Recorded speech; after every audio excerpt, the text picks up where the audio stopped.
आसीगला खुशी खबर 32,000 पुलिस पदवी पूरण करेंगे मोहन सरकार। केन्दुझर पुलिस आज है नवकलेवर मुख्यमंत्री मोहन चरण माझी आज घोषणा कर चलते आम आज जाना से विषय।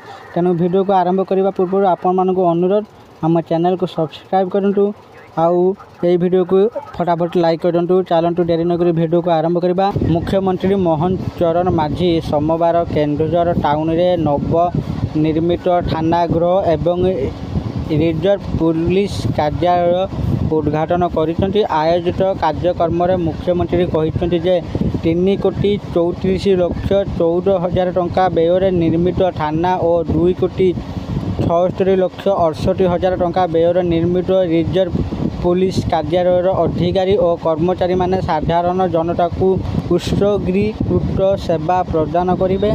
यही अवसर में पुलिस कर्मचारी 17टी SUV गाड़ी एवं 80टी मोटरसाइकिल को सबुज पताका देखाई मुख्यमंत्री शुभारंभ करते। नवनिर्मित थाना भिन्नक्षमों रैंप व्यवस्था बिल्डिंग एवं बाराक सम्मिलनी कोठरी संदिग्ध और साक्षी परीक्षा कोठरी वायरलेस एवं जोगाजोग कोठरी आधुनिक मालखाना अभ्यर्थना केंद्र एवं महिला और शिशु सहायता डेस्क प्रस्तुत करा जायछि। यह व्यतीत शिशु सदन जानवाहन पार्किंग व्यवस्था तथ्य संरक्षण सहित 24 घंटिया CCTV कैमेरा व्यवस्था अग्नि निर्वापक यंत्र एवं अग्नि सतर्क सूचना घंटी व्यवस्था भरी अत्याधुनिक व्यवस्था मध्य करा जायछि।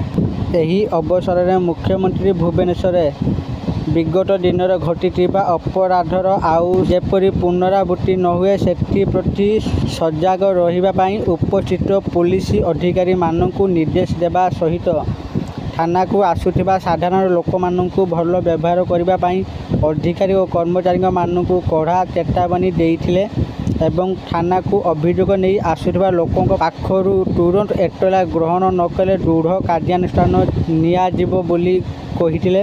राज्य रे समुदाय 32,000 नुआ पदवी सृष्टि करा जायथिबा बेले 16,000 खाली पदवी नूतन भावे सृष्टि होइतिबा 16,000 पदवी पूरण प्रक्रिया आरंभ होइछि बोली मुख्यमंत्री कहिसंती।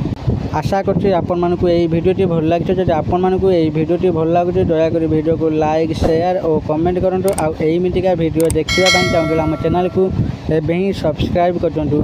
धन्यवाद।